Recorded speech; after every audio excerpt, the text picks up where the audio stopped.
ముందుకు రాలేదు. లేదు ప్రభుత్వం ఏదైనా మంచి కార్యక్రమాలు చేస్తే తనైనా చెప్పుకుంటారు. వాళ్ళు చేస్తున్నది ఏమీ లేదు గనక ఒక్క షార్ట్ డిస్కషన్ కూడా డిస్కషన్కు రాలేదు. ప్రజలు ఎదుర్కొంటున్నటువంటి 19 సమస్యల మీద బీఆర్ఎస్ పార్టీ షార్ట్ డిస్కషన్ పెట్టాలని మేము బీఏసీ మీటింగ్లో స్పీకర్ గారికి ప్రభుత్వానికి మా తరఫున ప్రతిపాదించాం. సరే, మేము ప్రతిపాదించిన ప్రజా సమస్యలపై ఏ ఒక్క అంశం మీద ప్రభుత్వం చర్చకు ముందుకు రాలేదు. పోనీ ప్రభుత్వమైన జనరల్గా ఏం చేస్తాయంటే గవర్నమెంట్స్ వాళ్ళ స్కీమ్స్, ఫ్లాగ్షిప్ ప్రోగ్రామ్స్ మీద షార్ట్ డిస్కషన్ పెడుతూ ఉంటారు. వాళ్ళు ఒక్క స్కీమ్ మీద, ఒక్క ఫ్లాగ్షిప్ ప్రోగ్రామ్ మీద కూడా ప్రభుత్వం కూడా చర్చకు పెట్టలేదు. అంటే వాళ్ళు చేసిందేమి లేదు కనుక, అంతా అరకొరగా ఆగమాగం చేసింది కనుక కనీసం వాళ్ళ కార్యక్రమాల మీద కూడా చర్చ పెట్టడానికి ప్రభుత్వం సాహసించలేకపోయింది, భయపడ్డది. సభా సాంప్రదాయాలను పూర్తిగా తిలోదకాలిచ్చారు. అసలు ఒక నియమము, నిబంధన, సభా మర్యాద, ప్రతిపక్షాల పట్ల కనీస గౌరవం లేకుండా అన్నిటినీ తుంగలో దొక్కింది ప్రభుత్వం. ముఖ్యమంత్రి గారైతే ఈ శాసనసభలో తొండల భాష, కండల భాష దీన్ని వాడుకునేందుకు ఉపయోగించుకున్నారు తప్ప ప్రజా సమస్యల మీద, ప్రతిపక్షాలు అడిగిన సమస్యల మీద ఒక్క దాని మీద కూడా సూటిగా సమాధానం చెప్పలేదు. Always diversion politics. ప్రతిసారి ప్రభుత్వం డిఫెన్స్లో పడ్డప్పుడల్లా ప్రతిపక్షాల మీద ఎదురుదాడికి పాల్పడడం, గత 10 ఏళ్ల గురించి మాట్లాడడం, తొండల భాష మాట్లాడు, కండల భాష మాట్లాడు. ఇది సంస్కారం కాదు. సభానాయకుడికి ఆ హోదాకు తగిన వ్యవహారం కానే కాదు. ప్రజల పక్షాన ప్రతిపక్షం ప్రశ్నించడాన్ని ఈ ప్రభుత్వం జీర్ణించుకోలేకపోయింది. బేసికల్లీ ప్రతిపక్షం ఈజ్ మెంట్ ఫర్ పీపుల్. ప్రజల పక్షాన ప్రశ్నించడానికే ప్రతిపక్షం. ప్రభుత్వ తప్పిదాలు ఎత్తి చూపడానికే ప్రతిపక్షం. ప్రజలకిచ్చిన హామీలు అమలు జరగనప్పుడే ఆ హామీలు అమలు చేయండి అని ప్రశ్నించడానికే ప్రతిపక్షం. ఆ బాధ్యతను బీఆర్ఎస్ పార్టీ నిర్వహిస్తూ ఉంటే ఈ ప్రభుత్వం జీర్ణించుకోలేకపోతా ఉంది.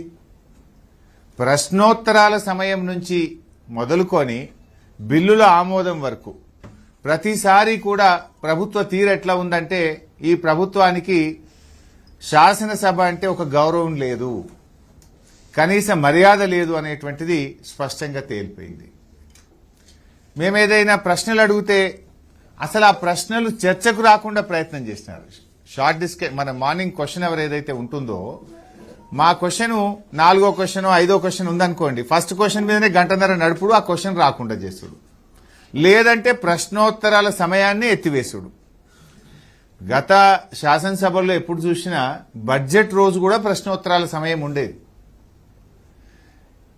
అప్రాప్రియేషన్ రోజు కూడా ప్రశ్నోత్తరాల సమయం ఉండేది. అది basic responsibility of the assembly. కానీ ఎంత ఛాన్స్ దొరికితే అంత ప్రశ్నోత్తరాల సమయాన్ని లేకుండా చేయడం. గవర్నర్ ప్రసంగం రోజు 2 రోజులు గవర్నర్ ప్రసంగం మీద చర్చ, ప్రభుత్వ సమాధానం, 3 రోజులు ప్రశ్నోత్తరాల సమయాన్ని ఎత్తేసినారు. భట్టి గారు బడ్జెట్ ప్రవేశపెట్టినాడు, ప్రశ్నోత్తరాల సమయాన్ని ఎత్తేసినారు. లాస్ట్ 4 డేస్ ప్రశ్నోత్తరాల సమయాన్ని ఆల్ టుగెదర్ 3-4 రోజులు కూడా పెట్టలే. సగం రోజులు కూడా ప్రశ్నోత్తరాల సమయాన్నే పెట్టలేదు. ఆ పెట్టిన సగం రోజులు కూడా మా ప్రశ్నలు 8వ ప్రశ్న 9వ ప్రశ్నగా పోస్ట్ చేయడం, ఆ ప్రశ్న రాకుండా చేయడం, చర్చకు రాకుండా చేయడం. అంటే ఎంత ప్రభుత్వం యొక్క డొల్లతనం, ప్రభుత్వం ఎంత భయపడతా ఉంది అనేది స్పష్టంగా అర్థమవుతుంది. ఇప్పుడు పనిచేసే ప్రభుత్వం అయితే సమాధానం ఉంటే ప్రశ్నల మీద చర్చించాలి కదా, ప్రభుత్వం ముందుకు రావాలి కదా. ప్రశ్నోత్తరాలే లేకుండా ఎత్తివేయడము, వచ్చిన ప్రశ్నలను చర్చకు రాకుండా చేయడం అంటేనే ప్రభుత్వం యొక్క డొల్లతనం, ప్రభుత్వం యొక్క వైఫల్యం చాలా స్పష్టంగా కనబడ్డది. ఏదైనా ఒక మంచి పబ్లిక్ ఇష్యూ మీద డిస్కషన్ జరిగితే శ్రీధర్ బాబు గారు ఏమంటాడు, లేచి ఎలియా మినిస్టరు, లేదండి షార్ట్ డిస్కషన్ పెడదాం. మూసీ మీద డిస్కషన్ వచ్చింది. మూసీ అంటే మీరు 10,000 గృహాలు కూలుస్తాము అంటున్నారు, 3,200 ఎకరాలు భూసేకరణ చేస్తామని గవర్నమెంటే గెజిట్ ఇచ్చింది. 10,000 గృహాలు అంటే 50,000 ప్రజల జీవన్మరణ సమస్య.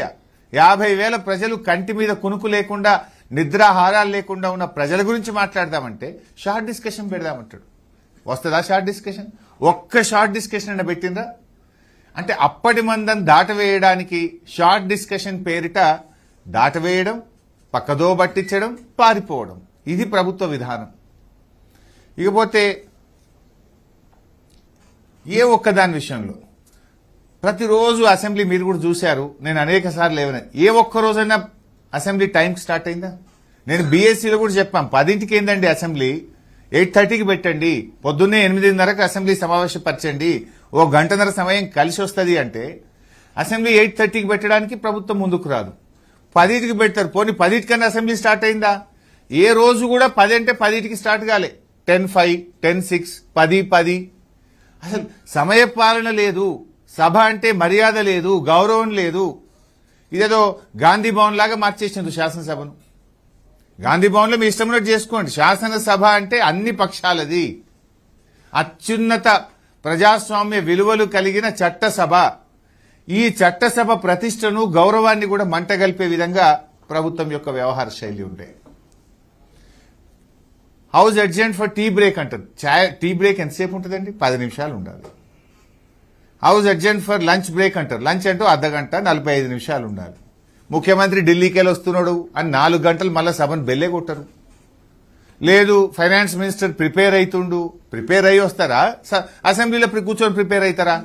ఫైనాన్స్ మినిస్టర్ ప్రిపేర్ అవుతుండని టీ బ్రేక్ అంటారు, 3 గంటల దాకా మళ్ళీ బెల్లే కొట్టరు. Is the way of running the house. ఓ రోజు ముఖ్యమంత్రి కేరళ పోతాడు, కేరళకి వెళ్ళి రావాలని ఆపుతారు. ఓ రోజు ఢిల్లీకి వెళ్ళి రావాలని ఆపుతారు. ఒక రోజు ఫైనాన్స్ మినిస్టర్ ప్రిపేర్ కాలేదని ఆపుతారు. ఓ రోజు పెండ్లుందని పోతారు. ఇదా పద్ధతి? అంటే అసలు కనీసము ఎక్కడ కూడా ఒక సమన్వయం లేదు ప్రభుత్వం. ప్రతిపక్షాన్ని సమన్వయం చేసుకొని ప్రతిపక్ష సభ్యులకు ఇన్ఫర్మేషన్ కూడా లేదు. ఒకరోజు నేను బడ్జెట్ మీద మాట్లాడాలి, టీ బ్రేక్ ఇచ్చారు, 12 o'clock టీ బ్రేక్ అన్నారు. ఇంకా 12:15కో 12:30కి స్టార్ట్ అయిద్దని అసెంబ్లీలో కూర్చుంటే 3:30కి బెల్లు కొట్టిండ్రు. అంటే 3:30 గంటలు ఎప్పుడు బెల్లు కొడతారని అన్నం తినకుండా కూర్చోవాలి. అంటే ఎంత సభ మర్యాదలను పూర్తిగా కాలరాసిండ్రు. There is no coordination at all. అంటే కావాలని లేట్ నైట్లు సభ నడిపితే సభ్యులు వెళ్ళిపోతారు, అటెన్షన్ డైవర్షన్ అవుతుంది, ఫోకస్ షిఫ్ట్ అవుతుంది అనేటువంటి ధోరణి. జనరల్గా శాసనసభ జరిగేటప్పుడు ప్రభుత్వ కార్యకలాపాలు పెట్టుకోరు. వీళ్ళు హౌస్ అడ్జెంట్ చేసి ఒక చెక్ ఇచ్చేది ఉందని చెక్ ఇవ్వడానికి 3:30 గంటలు అసెంబ్లీ వాయిదా వేసారు. ఒకరోజు ఎలక్ట్రిసిటీ చెక్ ఇవ్వాలని. Is it the way? అసలు సభ జరిగేటప్పుడే పెట్టుకోవద్దు. అత్యవసరమైతే పెట్టుకుంటే కూడా 5 నిమిషాలు 10 నిమిషాలు టీ బ్రేక్లో 10 నిమిషాలు పూర్తి చేసుకొని రావాలి. 3-3:30 గంటలు చెక్ ఇచ్చే పేరిట సభను వాయిదా వేసి విలువైనటువంటి సమయాన్ని వృధా చేసినారు. ప్రజా సమస్యలు చర్చకు రాకుండా సభను వాయిదా వేసుకొని గంటల తరబడి ఇవాళ సభా సమయాన్ని ఈ ప్రభుత్వం వృధా చేసింది. బిల్లులు గందరగోళం మధ్యనే బిల్లులు పాస్ చేసుకోవడం. ప్రధానమైన ప్రతిపక్షం బీఆర్ఎస్ పార్టీని 2 రోజులు సస్పెండ్ చేసి అనేక బిల్లులు, అనేక పద్దులను కూడా గెలటిన్ చేసి చర్చ లేకుండా పాస్ చేసుకున్నారు. కావాలనే ప్రధానమైనటువంటి ఇరిగేషన్ 2వ రోజు ఉంటే దాన్ని చివరి రోజు పెట్టి మమ్మల్ని సస్పెండ్ చేసి చర్చకు రాకుండా బిల్లు పాస్ చేసుకునే ప్రయత్నం చేసినారు. బిల్లులు కూడా మొదటి వారం రోజులు ఎక్కడ బిల్లులు తేలేదు. అన్ని బిల్లులు చివరి రోజు పెట్టి లాస్ట్ రోజే అప్రాప్రియేషన్, లాస్ట్ రోజే 10 బిల్లులు, లాస్ట్ రోజే అన్ని పద్దులు. అంటే మీ ఉద్దేశం ఏంది? చర్చ జరగొద్దు. అసెంబ్లీ వారం రోజులు ఎక్స్టెండ్ చేయండి అని అడిగాం, దానికి ప్రభుత్వం ముందుకు రాలేదు. అంటే అసెంబ్లీ పని దినాలు రోజు రోజుకు తగ్గిపోతా ఉన్నాయి. ఆ హేట్ స్పీచ్ బిల్లు తెచ్చి లాస్ట్లో పెట్టిండ్రు. అనేక విమర్శలు రావడంతో తోక ముడిచిన పరిస్థితి. మేము ఏదైనా ఇష్యూస్, ప్రజా సమస్యలు మేము ప్రస్తావిస్తే పద్దులున్నాయి కదండి, పద్దుల మీద మాట్లాడండి అంటారు. పద్దులుంటే మరి చర్చ జరిగిందా? పద్దులన్నీ లాస్ట్ రోజు పెడితే గెలిటిన్ చేసుకొని పోతుంది. ఏదైనా పబ్లిక్ ఇష్యూ, మూసీ మీద మాట్లాడినాము, ఉద్యోగస్తుల డిఏల గురించి, పీఆర్సీ గురించి మాట్లాడినాము, ఆర్టీసీని ప్రభుత్వ ఉద్యోగులుగా విలీనం చేసేటువంటి విషయం తెచ్చాము, ఆసరా పెన్షన్ 4,000కి ఎప్పుడు వేస్తారని అడిగాము, మహాలక్ష్మి 4,000 గురించి అడిగాము, 2,500 మహాలక్ష్మి కింద ఇస్తాం, ఎప్పుడు ఇస్తారు అని అడిగాం. ఏది అడిగినా పద్దుల మీద మాట్లాడమంటారు. పద్దులేమో చర్చ జరగకుండా గెలిటిన్ చేసుకొని పారిపోతారు. ఇప్పుడు కేరళ ఎలక్షన్స్ ఉన్నాయి, మేము ఆడికి పోవాలి, 30 తారీఖు అసెంబ్లీ ఖతం. అంటే మీ కేరళ ఎలక్షన్ మీకు ముఖ్యం కావచ్చు, ఈ రాష్ట్ర ప్రజలకు రాష్ట్ర శాసనసభ ముఖ్యం. బీఆర్ఎస్ పార్టీకి ఈ రాష్ట్ర ప్రజలు మాకు ముఖ్యం, ప్రజా సమస్యలు మాకు ముఖ్యం. మీరు కేరళ ఎలక్షన్స్ ఉన్నాయని 30 తారీఖు అసెంబ్లీ బంద్ చేసి మొత్తం కేబినెట్ ఇవాళ కేరళకు తమిళనాడుకు పోయింది. Is it the way? మీకు రాష్ట్రం ముఖ్యమా, రాష్ట్ర ప్రజలు ముఖ్యమా, ఈ శాసనసభ ప్రతిష్ట ముఖ్యమా, మీ కేరళ ఎలక్షన్స్ ముఖ్యమా? ఇవాళ సభలో అన్ని నాటకాలే. ఏది చర్చిద్దామన్నా అటెన్షన్ డైవర్షన్ పాలిటిక్స్. సభలో నాటకాలు జాలేయట, ఇంకా పోయి రవీంద్ర భారతిలో నాటకాలు వేసిండ్రు. అరే ఉన్న టైమే తక్కువ, సభలో మాట్లాడదాము అంటే లేలే గేమ్స్ ఉన్నాయి 4 గంటలకు అసెంబ్లీ ఖతం, నాటకాలు ఉన్నాయి 4 గంటలకు అసెంబ్లీ ఖతం. ఇవాళ సభలో చేసే నాటకాలు జాలేయటగా బయట పోయి నాటకాలు చేసిండ్రు. ఇలా బిజినెస్ కు సమయం సరిపోతలేదు, అసెంబ్లీ పని దినాలు పెంచండి అంటే పని దినాలు పెంచరు. 3 గంటలు 4 గంటలు సభను వాయిదా వేసుకొని చర్చ జరగనియ్యరు. ఇంకా ఇది చాలదన్నట్టు ఆటలు నాటకాలు. అంటే మీ సభా సమావేశాలు జరగకుండా మీ సరదాలు తీర్చుకోవడానికి సభను గాలికి వదిలేసిండ్రు. సభా సమయాన్ని వృధా చేసినటువంటి ప్రయత్నం చేస్తున్నారు. పొంగులేటి గారి అవినీతిని మేము సాక్ష్యాధారాలతో సహా బయట పెడితే ప్రజల దృష్టి మరల్చడానికి డైవర్షన్ పాలిటిక్స్. సభా సంఘం అడిగితే దానికి విలువే లేదు, ఏ సభా సంఘం పనికిరాదు. మీరు సభా సంఘంని తక్కువ చేయడం అంటే శాసనసభను తక్కువ చేయడం, అసెంబ్లీకి శాసనసభ్యులకు ఉన్న గౌరవాన్ని తగ్గించడం. శాసనసభా సంఘం అంటే ఏంటి? అన్ని పక్షాలతో అన్ని రాజకీయ పార్టీల శాసనసభ్యులతో ఏర్పడేదే శాసనసభా సంఘం. అంటే మీరు శాసనసభ గౌరవాన్ని, సభ్యుల గౌరవాన్ని, ప్రతిష్టను తగ్గించే విధంగా సభా సంఘం వెయ్యము, సభా సంఘం దండగానే రీతిలో ప్రభుత్వం సమాధానం ఇస్తా ఉంది. అంటే రెడ్ హ్యాండెడ్ గా ప్రభుత్వ అక్రమాలను మేము బయటపెట్టే ప్రయత్నం చేస్తే ముఖ్యమంత్రి గారు ఏ సాక్ష్యాధారాలు లేకుండా మా మీద ఆరోపణలు చేసి డైవర్షన్ పాలిటిక్స్ పాల్పడే ప్రయత్నం చేస్తా ఉన్నారు. అంటే అవినీతి నుండి మంత్రి గారిని కాపాడడానికి 2 రోజుల పాటు బీఆర్ఎస్ పార్టీ ఎమ్మెల్యేలను సస్పెండ్ చేసి బిల్లులను గెలటిన్ చేసి పాస్ చేసుకొని పోయిండ్రు. అసెంబ్లీ నాటకాలు, బయట నాటకాలు నడిపింది 2 రోజులు. మేముంటే వాళ్ళ ఆటలు సాగవని, వాళ్ళను మేము ప్రశ్నిస్తామని మమ్మల్ని సస్పెండ్ చేసినారు. ఇవాళ ముఖ్యమంత్రి గారు, బట్టి విక్రమార్క గారు, ఉప ముఖ్యమంత్రి గారు మా బడ్జెట్ చింపుతారా అని మాట్లాడే ప్రయత్నం చేస్తా ఉన్నారు. ఎస్, చింపినాం. ఎందుకు చింపినాం? మీ బడ్జెట్లో ఏమి లేదు డొల్ల గనక మీ బడ్జెట్ కాయిదాలు చింపి మా నిరసన తెలియజేసినాం. బడ్జెట్లో మీరు ప్రజలకు ఇచ్చిన 6 గ్యారంటీలు లేవు గనక చింపి మా నిరసన తెలియజేసినాం. మీరు పెట్టింది 3వ బడ్జెట్, ఇక మిగిలింది ఒకటే బడ్జెట్. మీ ప్రభుత్వం గెలిచిన దాంట్లో 3.5 సంవత్సరాలు అయిపోతుంది ఈ బడ్జెట్తో. ఇక మిగిలేదు ఒకటే బడ్జెట్. 100 రోజుల్లో 6 గ్యారంటీలు అమలు చేస్తామని మొదటి గ్యారంటీ అవ్వాతాతలకు 4,000 పెన్షన్ మీరు 3 బడ్జెట్లలో పెట్టలేదు. 1 కోటి మంది మహిళలకు నెల 2,500 ఇస్తామని 3 బడ్జెట్లలో పెట్టలేదు. మహిళలకు మోసం, అవ్వాతాతలకు మోసం, రైతులకు మోసం, నిరుద్యోగులకు మోసం, విద్యార్థులకు మోసం, రాష్ట్ర ప్రజలందరినీ మీరు మోసపు చేసిండ్రు గనక మీ మోసాన్ని తెలియజెప్పడానికి బడ్జెట్ పుస్తకాలు చింపి నిరసన తెలియజేసినాం. చెవులో పువ్వులు పెట్టుకొని నిరసన తెలియజేసినాం. ఇంట్లో తప్పెట్లయితుంది? మీరు ఎవరి చెవులలో పువ్వులు పెట్టిండ్రు? ఇప్పుడు మీరు 6 గ్యారంటీలు 100 రోజుల్లో అమలు చేస్తామని చెప్పి మీరు కదా ప్రజలకు చెవులలో పువ్వులు పెట్టినారు, మీరు కదా ప్రజల్ని మోసం చేసినారు. అందుకే ప్రజలకు మీరు చేసిన మోసాన్ని మిమ్మల్ని నిద్రలేపడానికి, మిమ్మల్ని తట్టి లేపడానికి, మీ మోసాలను మీకు అర్థం చేయించడానికి వినూతన రీతిలో చెవులో పువ్వులు పెట్టుకుని నిరసన తెలియజేసినాం. What is wrong in this? బట్టిగారితో మాకేమైనా గెట్టు పంచాయతీ ఉందా? బట్టిగారితో మాకు వేరే పంచాయతీ ఉందా? వ్యక్తిగతం మాకేం లేదు కదా. It is not with Bhatti garu, it is with the government. Because he is being the finance minister, definite గా అడుగుతాం కదా. ఆర్థిక మంత్రిగా బడ్జెట్ ను ఆయన ప్రవేశపెట్టినారు కనుక ఈ ప్రభుత్వాన్ని ప్రశ్నిస్తున్నాము, ఆర్థిక మంత్రి గారిని ప్రశ్నిస్తున్నాం తప్ప అది వ్యక్తిగతంగా మేము బట్టి గారిని ప్రశ్నించడం కాదు కదా. It is the fight with the government on behalf of the people of Telangana.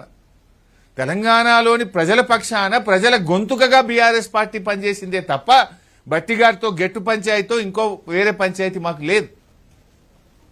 ఇప్పుడు ముఖ్యమంత్రి గారు అసెంబ్లీ స్టార్ట్ కాకముందేమన్నాడు? కృష్ణా గోదావరి జలాల మీద అసెంబ్లీలో చర్చిద్దాం, మాట్లాడదాం, తేల్చుదాం అని పెద్ద పెద్ద బీరాలు బలికిండు. మరి ఎందుకు మాట్లాడలే? కృష్ణ మీద మాట్లాడలే, గోదావరి మీద మాట్లాడలే, చివరికి ఇరిగేషన్ పద్దు మీద కూడా మాట్లాడలే. ఇరిగేషన్ పద్దు కూడా చర్చ లేకుండా గిలటిన్లో పాస్ చేసుకున్నారు. ఇరిగేషన్ పద్దు చర్చకు వచ్చినప్పుడు మమ్మల్ని అసెంబ్లీ నుంచి సస్పెండ్ చేసుకొని ఏకపక్షంగా పాస్ చేసుకున్నారు. మరి ఏం ముఖ్యమంత్రి గారు, నువ్వే చెప్పినావు కదా కృష్ణా గోదావరి జలాల మీద అసెంబ్లీలో చర్చిద్దాం, ఎందుకు పారిపోయినావు? ఎందుకు చర్చించలేదు అని అడుగుతా ఉన్నాం. మేం బీఆర్ఎస్ పార్టీగా ఈ ప్రభుత్వాన్ని అనేక విషయాలను ఎత్తి కూడా చూపగలిగినాం. ప్రభుత్వ ఉద్యోగాల విషయంలో ముఖ్యమంత్రి గారు చేస్తున్న తప్పుడు ప్రచారం అని శాసనసభ సాక్షిగా రుజువు చేసినాం. మేం బీఆర్ఎస్ పార్టీ ఒక ప్రశ్న వేస్తే మా ప్రశ్నకు శాసనసభలోనే ప్రభుత్వం సమాధానం ఇచ్చింది. మేమిచ్చిన ఉద్యోగాలు 60,000 కాదు 16,000 ఉద్యోగాలే కాంగ్రెస్ పార్టీ ఇచ్చిందని శాసనసభలో ప్రభుత్వ సమాధానం ద్వారా స్పష్టమైంది. అసెంబ్లీలో మేము అడిగినాం, ఈ ప్రభుత్వం వచ్చినాక నోటిఫికేషన్ ఇచ్చినాయి ఎన్ని, ఈ ప్రభుత్వం వచ్చినాక నోటిఫికేషన్ ఇచ్చిన ఉద్యోగాలు ఎన్ని అంటే 16,000 అని సభలో ప్రభుత్వమే సమాధానం ఇచ్చింది. అంటే ముఖ్యమంత్రి ఈ 60,000 చెప్పేటి అన్ని కాకి లెక్కలు, అవన్నీ బీఆర్ఎస్ ప్రభుత్వం ఇచ్చినవి అని ఇవాళ శాసనసభలో బీఆర్ఎస్ పార్టీ తేట తెల్లం చేసి కలిగింది. నిరుద్యోగుల పక్షాన బీఆర్ఎస్ పోరాడింది, ఈ ప్రభుత్వాన్ని నిలబెట్టింది. మీరు అబద్దాలు మాట్లాడుతున్నారు, 2 లక్షల ఉద్యోగాలు ఇవ్వలేదనేటువంటి విషయాన్ని చాలా గట్టిగా బలంగా మేము వినిపించగలిగాం. మేము నిరుద్యోగుల యొక్క ఆకాంక్షల్ని గట్టిగా ప్రశ్నించగలిగినాం. అదేవిధంగా బీసీల 20,000 కోట్ల బడ్జెట్ కానీ, బీసీ వెల్ఫేర్ బోర్డులు వివిధ కులా సంఘాలకు, అదేవిధంగా బీసీ కార్పొరేషన్కు కేటాయించిన నిధులలో ఒక్క పైసా కూడా ఈ 2.5 ఏళ్లలో ఖర్చు చేయలేదు అనే విషయాన్ని కూడా బీఆర్ఎస్ పార్టీ ఈ కాంగ్రెస్ ప్రభుత్వాన్ని ముద్దాయిగా నిలబెట్టింది. బీసీల గొంతుకగా ఇవాళ బీఆర్ఎస్ పార్టీ పనిచేసింది. అదేవిధంగా దళితుల మీద కూడా రేవంత్ రెడ్డిది కపట ప్రేమ అని ఎస్సీ ఎస్టీ సప్లాన్ నిధుల ఖర్చు విషయంలో కూడా స్పష్టంగా బహిర్గతం చేసి ఎస్సీ కార్పొరేషన్ కు కేటాయించిన నిధుల ద్వారా 2.5 సంవత్సరాల్లో ఈ రాష్ట్రంలో ఒక్క దళితుడికి కూడా ₹1 ఇవ్వని వైనాన్ని కూడా బయటపెట్టి ఈ ప్రభుత్వాన్ని ముద్దాయిగా శాసనసభలో బీఆర్ఎస్ పార్టీ నిలబెట్టగలిగింది. మొత్తంగా మీరు సభలో చూస్తే కాంగ్రెస్ పార్టీ పాలసీలను గాలి కొదిలేసింది. రేవంత్ రెడ్డి గారు పాలసీలను గాలి కొదిలేసిండు, పహల్వాన్ల భాష మాత్రం మాట్లాడిండు. ఒక ఆయన నిలబడవా పహల్వాన్ అంటుండు. అసెంబ్లీలో పాలసీలు ఉంటాయి కానీ పహల్వాన్లు, కుస్తీ యుద్ధాలు, కుస్తీ పోటీలు ఉండయి కదా. కానీ రేవంత్ రెడ్డి ఇదేదో కుస్తీల పోటీగా మార్చే ప్రయత్నం చేసిండు. కత్తుల కోలాటంతో తలలు తీసేస్తాం, సామాజిక బహిష్కరణ చేస్తాం అని కాంగ్రెస్ సభ్యులతోని ముఖ్యమంత్రి పిలిచి పక్కన కూర్చోబెట్టుకొని మాట్లాడించింది. మనం చూడలేదా? ముఖ్యమంత్రి గారు పక్కన వచ్చి వాళ్ళు కూర్చోవడం, పోగానే వాళ్ళకి మైకొచ్చుడు, వాళ్ళు మాట్లాడుడిగా కత్తుల కోలాటంలో తలలు తీసేస్తామని ఒక శాసనసభ్యుడు అసెంబ్లీలో మాట్లాడితే అది శాసనసభన? దాన్ని ఎందుకో ఎథిక్స్ కమిటీకి రెఫర్ చేయవు? కత్తుల కోలాటంతో తలలు తీస్తా అన్న సభ్యుడిని ఎథిక్స్ కమిటీకి రెఫర్ చేయవా? సామాజిక బహిష్కరణ చేస్తామని మాట్లాడిన సభ్యుడిని ఎథిక్స్ కమిటీకి రెఫర్ చేయవా? రేవంత్ రెడ్డి ఈ 3 నెలల్లో సభలో మాట్లాడిన అనాగరిక భాషను ఎథిక్స్ కమిటీకి రెఫర్ చేయరా? ఏం మాట్లాడిండు రేవంత్ రెడ్డి? నేను నోట్తో మాట్లాడలేను, ఆ భాష మాట్లాడడానికి నాకు సిగ్గు అనిపిస్తుంది. శాసనసభలో ఆయన మాట్లాడినటువంటి భాషను ఇవాళ ఎథిక్స్ కమిటీకి పంపాలి కదా. అధికారం ఉందనో, మందబలం ఉందనో, నోరుంది కదా అని ఇష్టం వచ్చినట్టు మాట్లాడితే ఇది శాసనసభ, రాష్ట్ర ప్రజలు గమనిస్తున్నారు. ఈ ప్రభుత్వ తీరును, ఈ ముఖ్యమంత్రి భాషను రాష్ట్ర ప్రజలు గమనిస్తున్నారు. మా గొంతు మందబలం ఉందని నువ్వు అసెంబ్లీలో నొక్కుతావేమో, కానీ మేము యాజ్ పాసిబుల్ దొరికిన ప్రతి చిన్న అవకాశాన్ని ఉపయోగించుకొని ఒక్క సెకండ్ కూడా వృధా చేయకుండా ప్రజా సమస్యల ప్రస్తావనకు మేము ప్రాధాన్యత ఇచ్చాము. చిరు ఉద్యోగుల గురించి, రిటైర్డ్ ఉద్యోగుల గురించి, వివిధ ప్రజా సంఘాల గురించి, బీసీ కుల సంఘాల గురించి, బీసీ రిజర్వేషన్ గురించి, బీసీ సప్లాన్ గురించి, ఎస్సీ సప్లాన్ గురించి అన్ని వర్గాల సమస్యలను బీఆర్ఎస్ పార్టీ ప్రస్తావించే ప్రయత్నం చేసింది. అయినా కొన్ని మేము మాట్లాడగలిగాం. కొన్ని సందర్భాల్లో డైవర్షన్ పాలిటిక్సో, మమ్మల్ని సభ నుంచి సస్పెండ్ చేసో మా గొంతు నొక్కే ప్రయత్నం చేసినారు. కానీ మాకు శాసనసభ ఒకటే కాదు కదా, ప్రజాక్షేత్రం కూడా ఉంది. అనేక వేదికలు మాకున్నాయి. తప్పకుండా అన్ని వేదికల్లో పై ఈ ప్రభుత్వ తప్పిదాలపై నిలదీస్తూనే ఉంటాం. బీఆర్ఎస్ పార్టీ పోరాడుతూనే ఉంటుంది. ఈ ప్రభుత్వ ప్రజా వ్యతిరేక నిర్ణయాలపై మా పోరాటం కొనసాగుతూనే ఉంటుంది. ఏది ఏమైనా శాసనసభలో ప్రతిపక్షంగా మేము to the best of our capacity KCR గారి ఆదేశాల మేరకు, కేసీఆర్ గారి సూచనల మేరకు మా శాసనసభ పక్షం సభ్యులు అందరం కలిసి ఈ ప్రభుత్వాన్ని గట్టిగా నిలదీశాం. ప్రజల పక్షాన పోరాటం చేసినాం. ప్రభుత్వం ఎట్లా పారిపోయిందో కూడా మీరందరూ కూడా చూశారు. మా పోరాటం తప్పకుండా ప్రజల పక్షాన కొనసాగుతూనే ఉంటుంది. Thank you. ఇకపోతే రెండవ అంశం ఒకటి కూడా మాట్లాడాలనుకుంటున్నా. గౌరవనీయులు కేంద్ర మంత్రి సిఆర్ పాటిల్ గారు నిన్న పార్లమెంట్లో చేసినటువంటి వ్యాఖ్యలపై కూడా బీఆర్ఎస్ పార్టీ పక్షాన మేము స్పందించాలనుకుంటా ఉన్నాం. ఈరోజు ముఖ్యంగా సిఆర్ పాటిల్ గారి వ్యాఖ్యలు ఎట్లా ఉన్నాయంటే, రేవంత్ రెడ్డి వ్యాఖ్యలు సిఆర్ పాటిల్ వ్యాఖ్యలు మధ్య తేడా లేదు.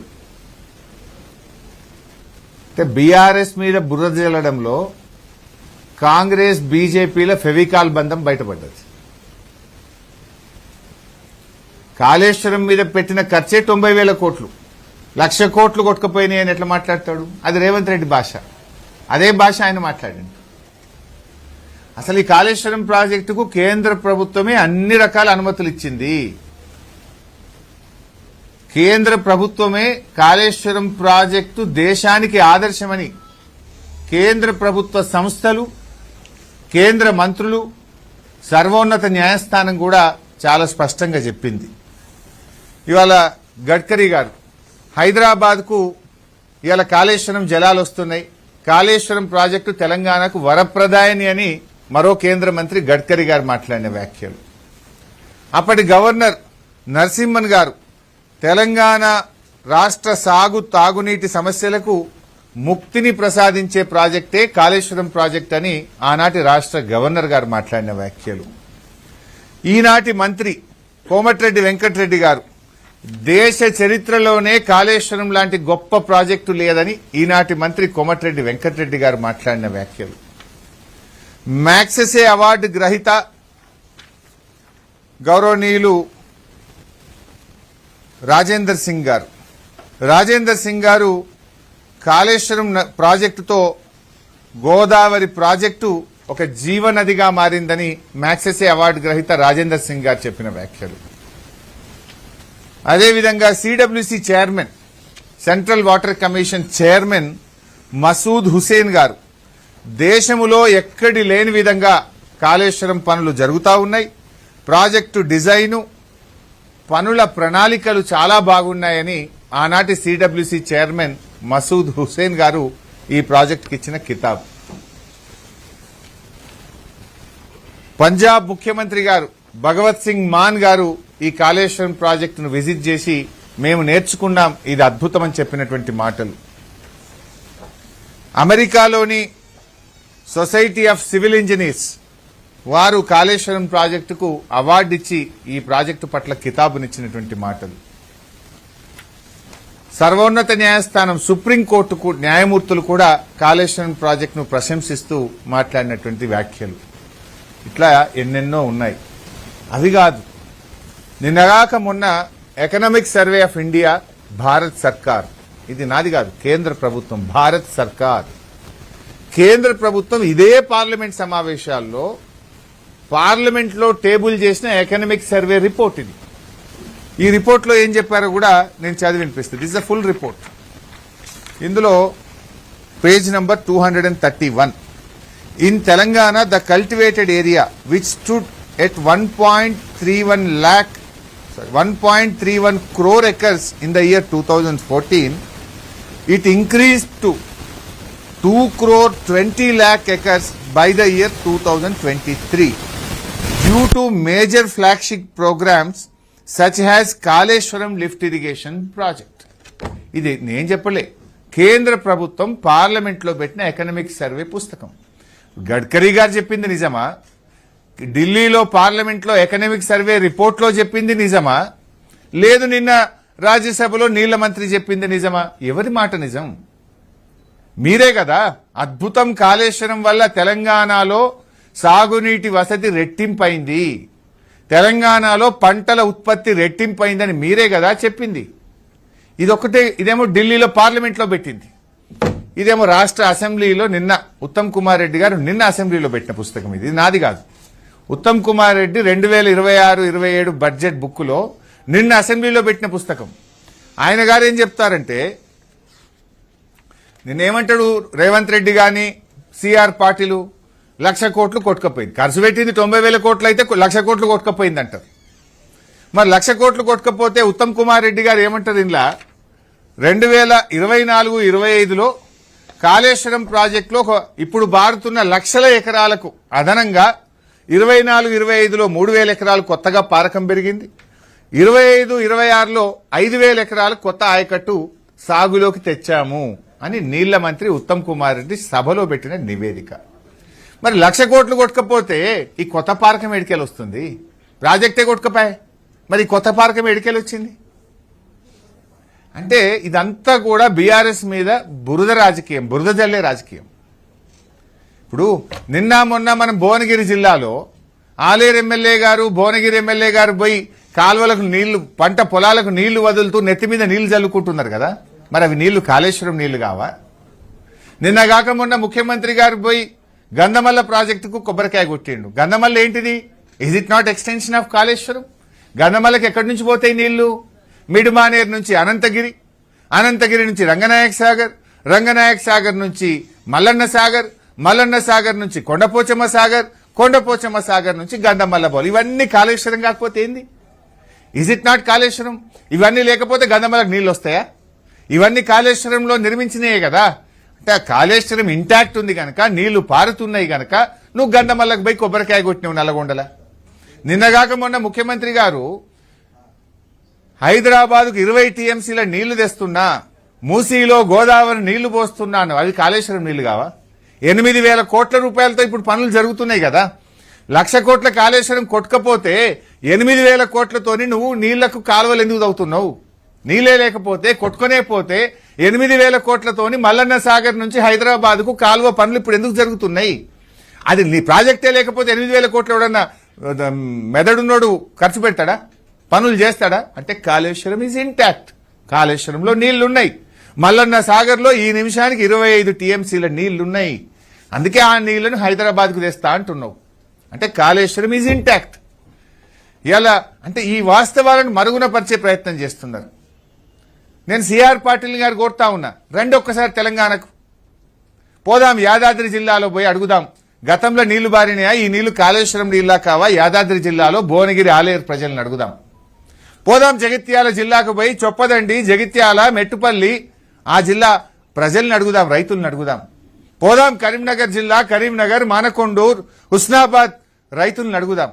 రండి సిద్దిపేటలో, సిద్దిపేట, దుబ్బాక, గజ్వేలు, మెదక్ జిల్లాలోని మెదకు, నర్సాపూరు ప్రజల్ని అడుగుదాం, రైతులను అడుగుదాం. ఎప్పటి నుంచి నీళ్లు వస్తున్నాయి, ఈ నీళ్లు ఏ నీళ్లు అని గలగల పారే గోదావరి నీళ్లను చూద్దాం, పచ్చటి పొలాలను చూద్దాం, పక్కనున్న రైతుల్ని పలకరిద్దాం. వస్తారా? రండి సిఆర్ పాటిల్ గారు. ఎందుకు ఈ అనుచితమైనటువంటి వ్యాఖ్యలు చేస్తారు? మనం పోదామండి, రండి. మీరు ఎవరు వస్తారు? రండి. బీజేపీ కిషన్ రెడ్డి గారు వస్తారా? బండి సంజయ్ గారు వస్తారా? లేదు కాంగ్రెస్ నాయకులు వస్తారా? రండి, నేను తీసుకెళ్లి చూపిస్తా. నా నియోజకవర్గంలో ఇప్పుడు ఈ యాసంగిలో 80,000 ఎకరాలు పండుతుంది. 80,000 ఎకరాలు ఒక సిద్దిపేట కాన్స్టిట్యున్సీలో పండుతుందంటే అవి కాళేశ్వరం నీళ్లు కావా? పక్కన మానకొండూరులో బంటలేదా కాళేశ్వరం నీళ్లతో? హుస్నాబాద్లో బంటలేదా? దుబ్బాకలో బంటలేదా? మెదక్లో బంటలేదా? నర్సాపూర్లో బంటలేదా? చొప్పదండ్ల బంటలేదా? పోదాంపై ఏ కాన్స్టిట్యున్సీకి పోదాము? ప్రజల్ని అడుగుదాం, రైతులను అడుగుదాం. కాళేశ్వరం కట్టకముందు నీళ్లు వచ్చినాయా? కాళేశ్వరం కట్టినాక నీళ్లు వచ్చినాయా? పారే నీళ్లను చూద్దాం, పండే పంటలు చూద్దాం, అక్కడున్న రైతులను పలకరిద్దాం. ఏడికి పోదామో చెప్పండి. ఇవన్నీ రాజకీయ ప్రేరేపితమైన వ్యాఖ్యలే తప్ప నిజాయితీ లేదు. మరి 1,00,000 కోట్లు కొట్టకపోతే ఉత్తమ్ కుమార్ రెడ్డి గారు ఈ బడ్జెట్ లో మేము కొత్తగా 8,000 ఎకరాలకు ఈ సంవత్సరం కాళేశ్వరం కింద నీళ్లు ఇచ్చినామని ఎట్లా చెప్తాడు? ఇలా క్లియర్ గా రాసింది కదా కాళేశ్వరం ప్రాజెక్టు. ఎట్లొచ్చినాయి నీళ్లు మరి కాళేశ్వరం కూలిపోతే? ఈ కొత్త ఆయకట్టు యాడికెళ్ళి వచ్చింది? మరి ఎకనామిక్ సర్వే రిపోర్టు ఇది కేంద్ర ప్రభుత్వమే పార్లమెంట్ లో పెట్టింది కదా. కాళేశ్వరం తెలంగాణ స్వరూపం మార్చింది, తెలంగాణ ఆయకట్టు పెంచింది, తెలంగాణకు ఒక పంటల మాగానిగా మార్చిందని ఎట్లా చెప్తుంది? ఇది ఢిల్లీ పార్లమెంట్లో పెట్టిన రిపోర్టే కదా, కేంద్రం చెప్పిన రిపోర్టే కదా. అంటే ఇవన్నీ కూడా కేవలం ఒక బురద రాజకీయం. నిజంగా చెప్పాలంటే ఒక ఉత్తమ్ కుమార్ రెడ్డికి నేను ఒక 20 ఉత్తరాలు రాసిన ఇప్పటికీ. ఒక 50 కోట్లు ఇస్తే 2 లక్షల ఎకరాల ఆయకట్టు వస్తుంది కాళేశ్వరంలో. ఒక్క సంవత్సరంలో 2 లక్షల ఎకరాల ఆయకట్టు వస్తుంది. ఒక 50